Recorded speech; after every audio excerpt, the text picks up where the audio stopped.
Get this and get it straight. Crime is a sucker's road, and those who travel it wind up in the gutter, the prison, or the grave.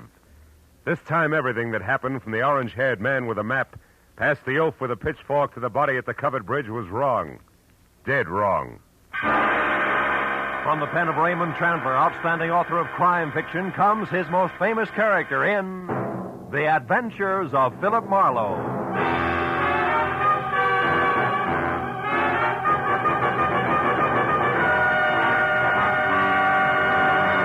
Now, with Gerald Moore starred as Philip Marlowe, we bring you tonight's exciting story, The Covered Bridge.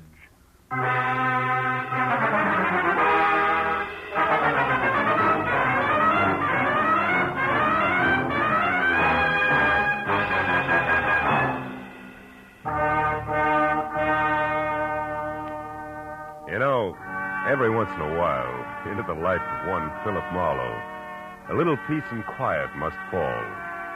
A day marked by neither murder nor mayhem. No phone calls.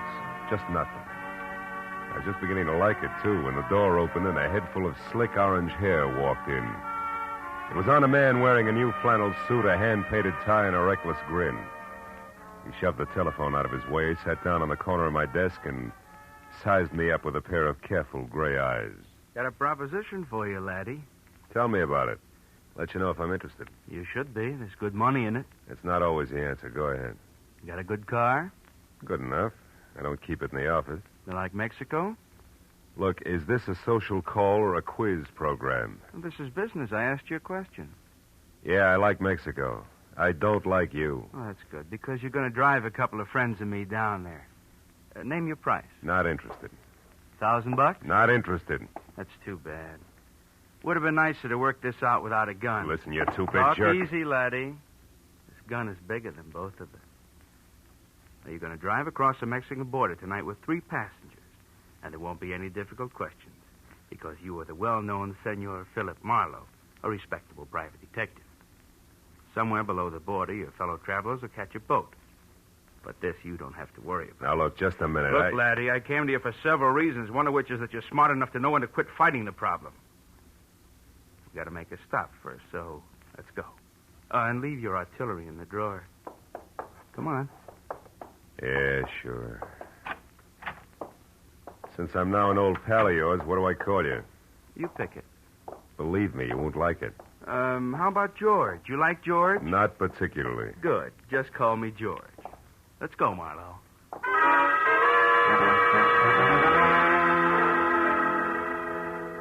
We nodded at the elevator girl, waved goodbye to the kid in the parking lot, and headed south on Highway 101. All with the front of that Mauser nudging my kidney. It was screwy, but I was on my way to Mexico. Don't get ambitious, Marlowe. Not too fast, not too slow. Just keep it rolling nice and steady. I did what I was told and watched for a break. For every foot of 100 miles down the coast. At Oceanside, we cut inland past Escondido and up into the citrus country. Once he dug a little map from his pocket and studied it while we headed into the hills where farms were farther apart. George was busy looking for a turnoff when my chance came, and it came fast. My foot slammed down hard on the brake. George's head smacked the windshield, and the gun slipped out of his hand. I dropped 2 wheels in the ditch, but I got the gun. He took one look, then jumped out and ran in a low crouch for the back of the car. Before I could follow him, I heard the truck coming.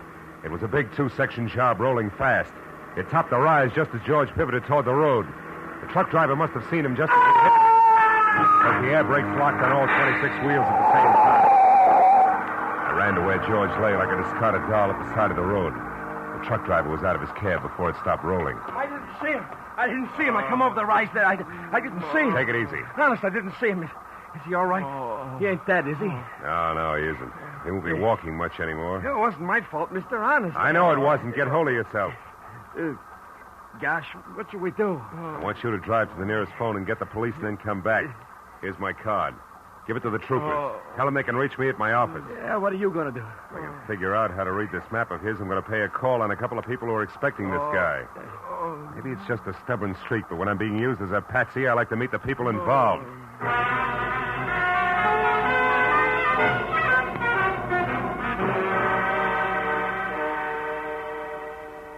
As I drove, I studied the map, and 2 miles down the highway, I found the first landmark, a dead tree.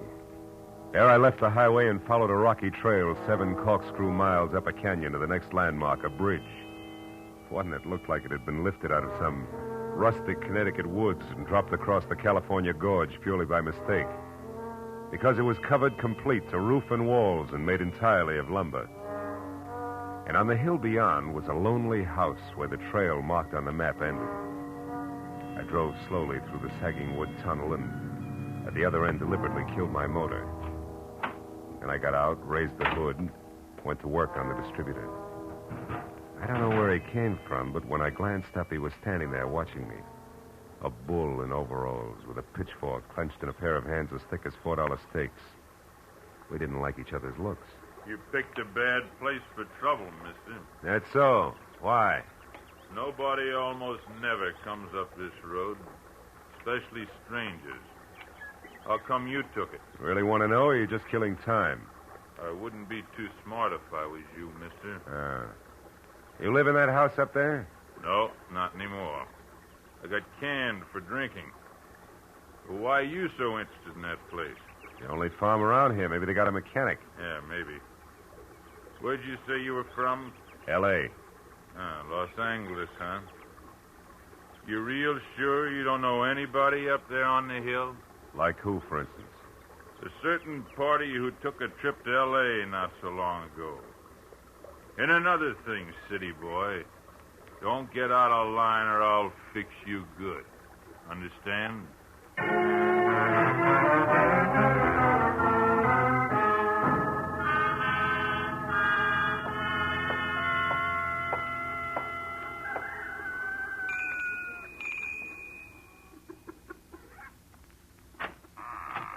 Yes? Oh, yes. Now, I mean, how do you do? You want something? Yes, my car stalled at the bottom of the hill. Dolly, who is it? Who's there? A man, Uncle Walter. He says his car broke down. What's that? Your car broke down, you say? Yeah, I don't know what went wrong, Mr. My name is Brule, Walter Brule. Oh, I'm glad to know you. I'm Philip Marlowe. What are you doing on this road, Mr. Marlowe? I thought it was a shortcut. Did you? Well, you were wrong. It's a dead end. Oh, You come inside. thanks. Look, Mr. Brule, I'd like to have somebody who knows motors come down and look at my car, huh? Mm-hmm. All right, when Ed comes in, I guess he could go down with you. Oh, That's my new hired hand, Ed Fry. Oh. I don't know, Uncle Walter. It's getting pretty dark. Yeah, I was thinking the same thing myself. As a matter of fact, if you can accommodate me, Mr. Brule, I'd just as soon rest up a while and shove off in the morning. I want to pay you for everything, of course. Stay overnight? Oh, I'm afraid that's impossible. Impossible? Why? What's the matter with you, Dolly? If necessary, I'm sure we can arrange to take care of Mr. Marlowe some way. Well, okay. Yeah, that's better.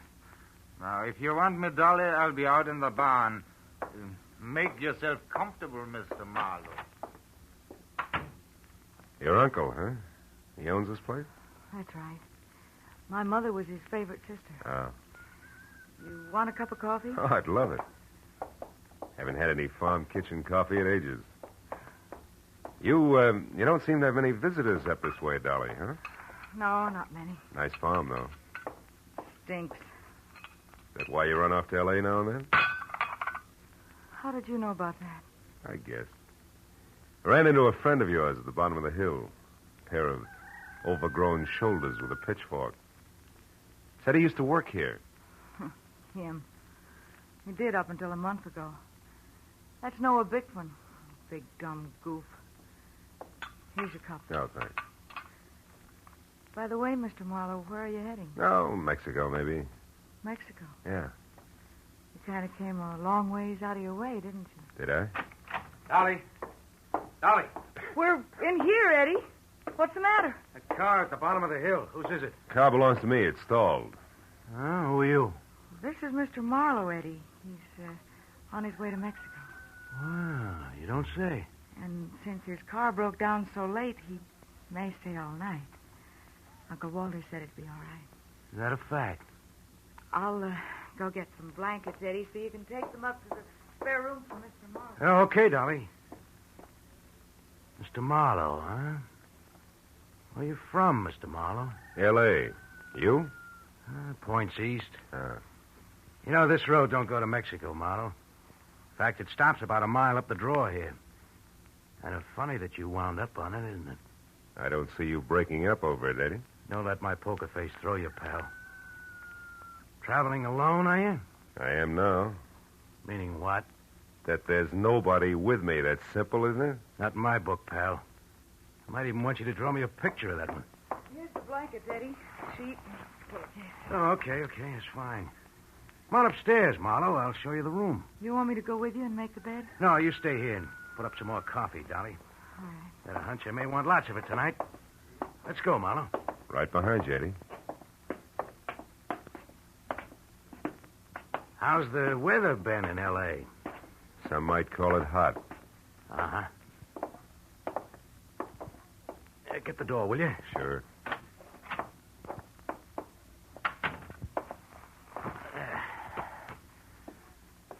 Okay, how come it's you, pal? I got good credentials, a car, and a tight yap. You better be right on all three. How'd you find me? Little map, Eddie. From Escondido to the dead tree to the covered bridge, and then up here, it's a cinch. Why'd you show alone? Where's Red? Gotta meet us at the border.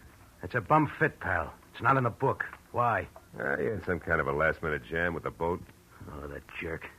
He's had a month to line this up while I've been holed up out here in the sticks making like a farmhand. Well, better work, that's all. If we're picked up this time, it's curtains. Oh, incidentally, you got a gun, haven't you? Yeah, sure. Let's see it. No dice, Eddie. Red didn't tell me everything, just enough. So? So you'll get your money's worth. I'll do what I'm supposed to do and no questions asked, for my little automatic and I stick together regardless, real close, together. Okay, Marlowe. Suit yourself. I will.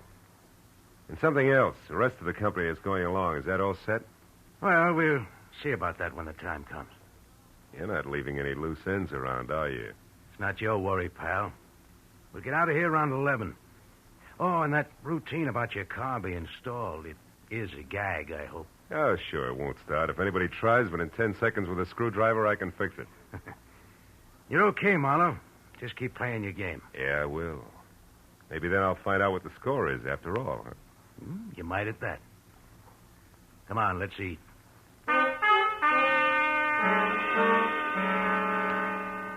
Dinner at the Brule farm was as loaded with gay chatter as a bad case of lockjaw.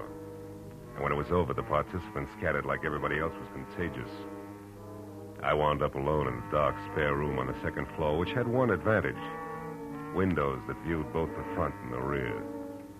The moon was bright, so I didn't bother with a lamp.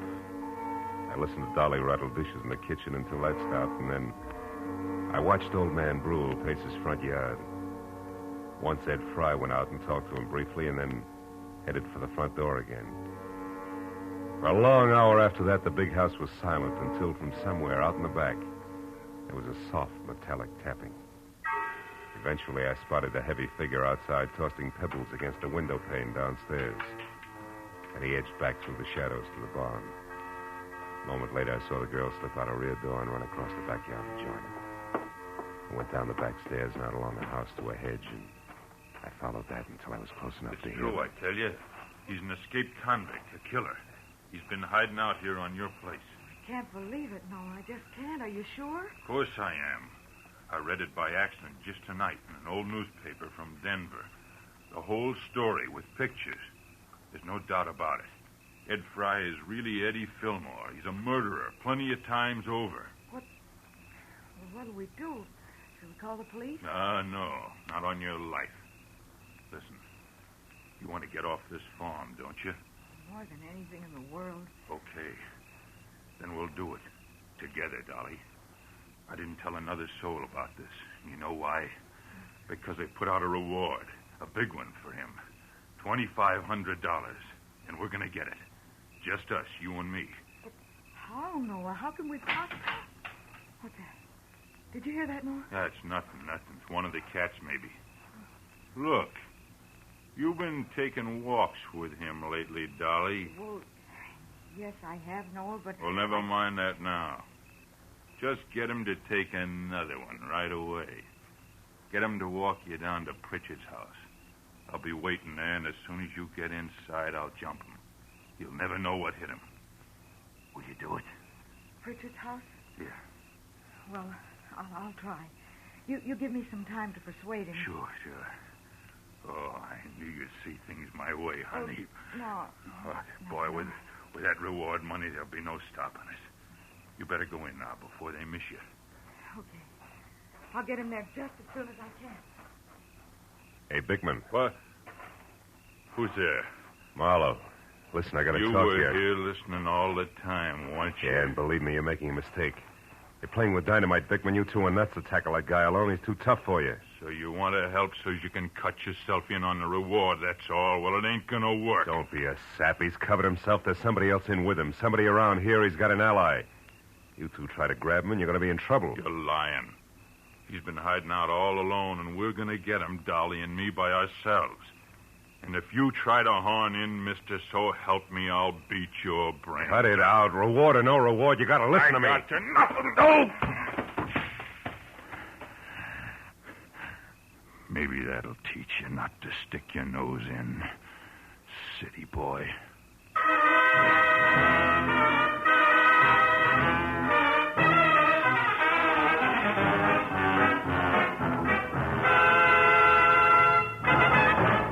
In just a moment, the second act of Philip Marlowe. But first, Fred Allen's first appearance on the CBS Jack Benny Show. Al Jolson sings, but the face is Charlie McCarthy's.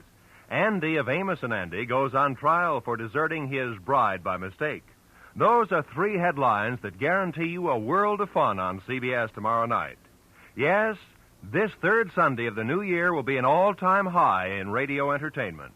Hear them all on CBS tomorrow night. Now, with our star, Gerald Moore, we return to the second act of Philip Marlowe and tonight's story, The Covered Bridge.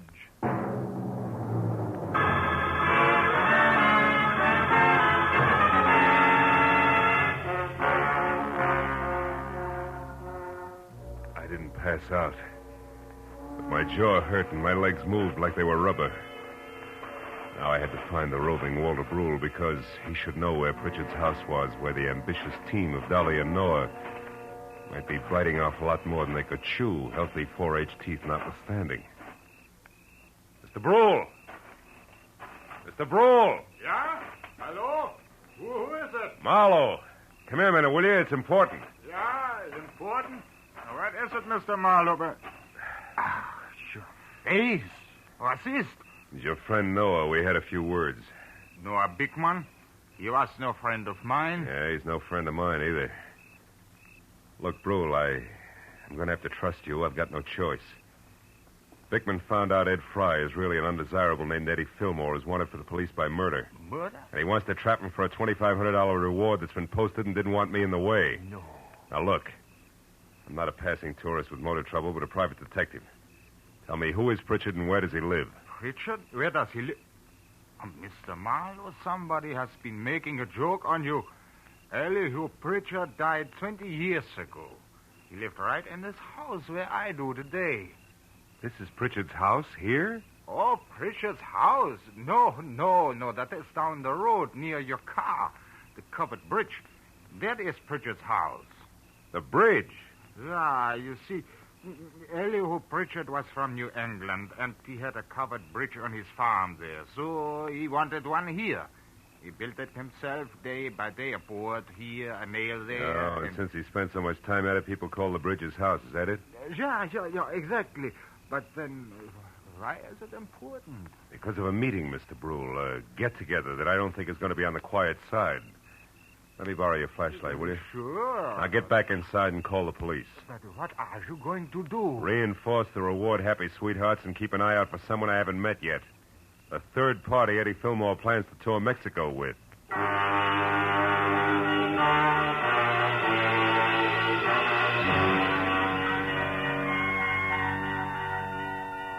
It was a quarter of a mile romp country style back down to the covered bridge. When I was there, the Mauser I'd recovered from George in one hand, flashlight in the other. I found only the moon-washed, gray-covered bridge itself. trying to stand erect like an old soldier who has more pride than posture. But then as I stepped from the chalk road onto the sheltered oil-soaked planking, I found something else. Inside and face down was Noah Bickman. And lying nearby, the red-stained, icy fingers of the pitchfork that had killed him. I started to move closer. But then footsteps from the road behind suggested that I do different, so I moved quickly back to the bridge entrance, flattened myself into a narrow shadow, and waited. Noah? Noah, is that you? It's Marlowe, Dolly. What? Mr. Marlowe, what are you doing here? Why are you down at the bridge at this hour? Where's Noah? He's dead, Dolly. Noah's dead. He's in there, but don't go inside. Look, I tried to stop him, believe me. Stop him from Don't what? bother, baby. I know about Fry being Fillmore, the reward, all of it. What? How? Well, first of all, I'm a private detective from L.A. who was dragged into this by an ex-buddy of Fillmore's.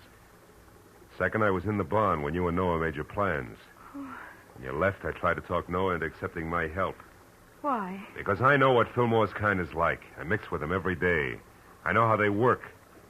Look, did you tell Fillmore to meet you here, yes or no? No. No, I couldn't find him. I've been looking since I left the barn, every place. That's why you came down here just now? Yes. I wanted to tell Noah that our plan would have to be postponed. But what difference does all this make? I don't know. Maybe a little, maybe a lot. If Fillmore had known about this rendezvous you two planned, it'd be 20 to 1 that he got here ahead of schedule and took care of Noah. But since he didn't... Well, since he didn't, I'm betting on a third party, someone we haven't met yet. A third party? Yeah, now listen to me and do just as I say. Turn around and walk straight back up to the house, and when you get there, get inside and stay put. But, Marlowe, what if... Go on, fast. All right. But be careful, Marlowe. Whoever killed Noah won't hesitate to kill you, too. When she started back up the road, I turned toward the bridge again. My flashlight following the dusty white footprints on the freshly oiled planking leading to the dead man. I stood over in the circle of light sweeping the area around him. There was just one thing I had to know. Marlowe! Marlowe! It's me, Walter Bull. What are you doing down here? Well, I thought you might need help, so after I called the police, I got my rifle and came down here, and I... Bickman? Yeah, he's dead. The prongs on that fork went right through him. How terrible. Yeah. Look, Brule, was this planking freshly oiled today? Yeah? Why? I just wanted to make sure those chalk footprints were made today. But what do Brule, footprints... you stay here and see that no one enters the bridge. But where are you going? Up to your house in a hurry, because I think I know who the killer and the third party is.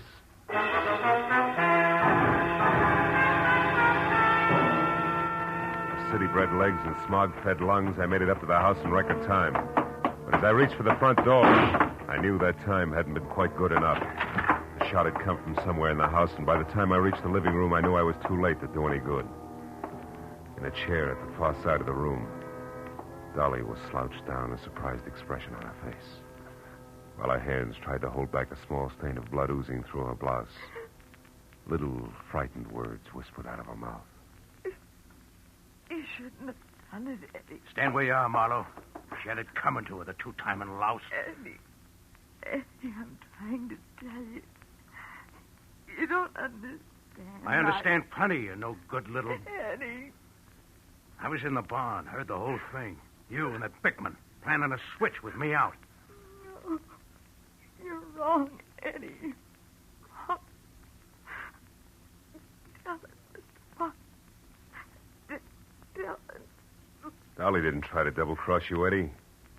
She only pretended to so she could set Noah Bickman up and kill him. That's what she did. No, you're a liar. True. That's what I tried to tell Eddie. I don't believe it.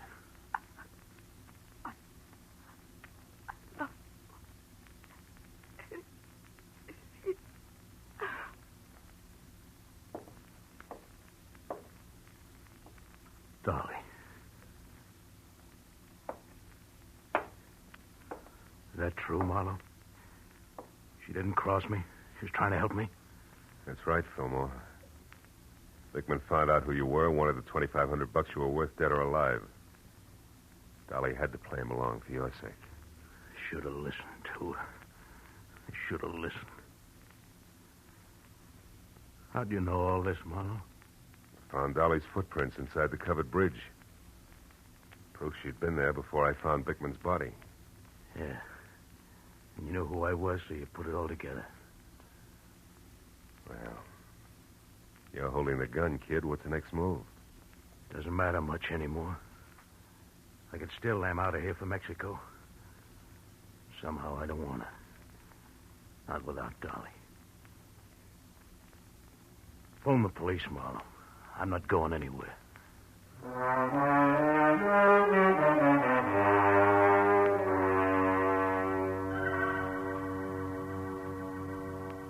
It was several hours before the county police and Eddie Fillmore had gone. Walter Brule and I sat at the long wooden table watching the light from the fire dance across the hanging skillets and pans by the grate. And nobody said anything for a long time.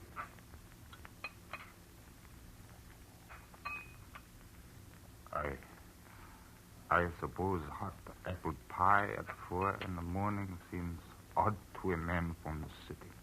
Not at all. 4 in the morning, sometimes the middle of the day in the city. Yeah. More coffee, Mr. Marlowe? Yeah, please.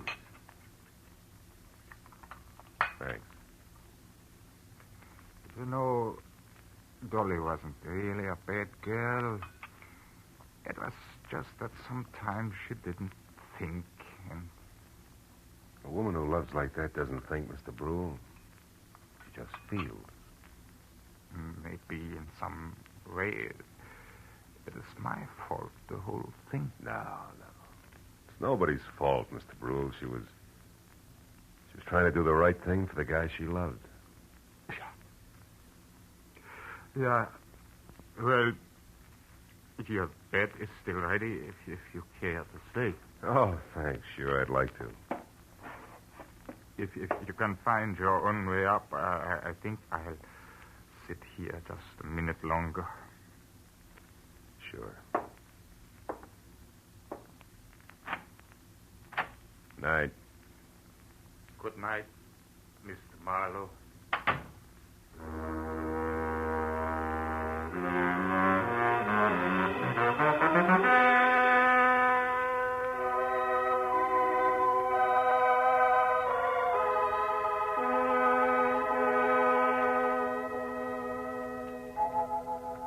As I sat looking out over the starlit countryside, I thought of all the great love stories written about the good people who love, live, and suffer. And then the pathetic face of Dolly and the pain-racked face of Eddie said, "What about us?" And I had no answer. Yeah, chalk up another one, Marlowe. Another one of those things for which there is no answer.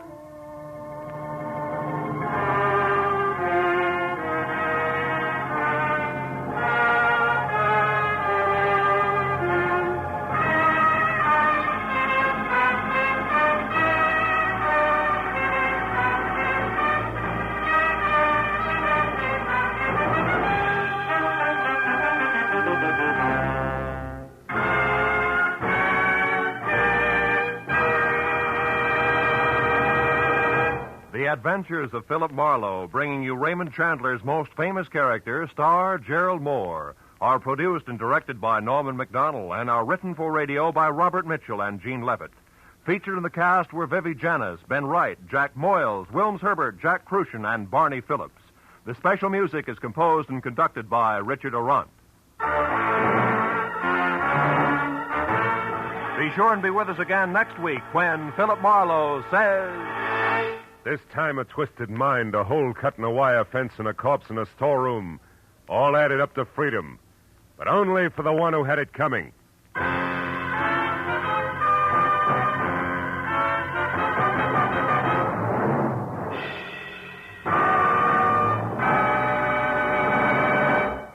event you've been waiting for. Fred Allen's first visit to the CBS Jack Benny Show will take place tomorrow night.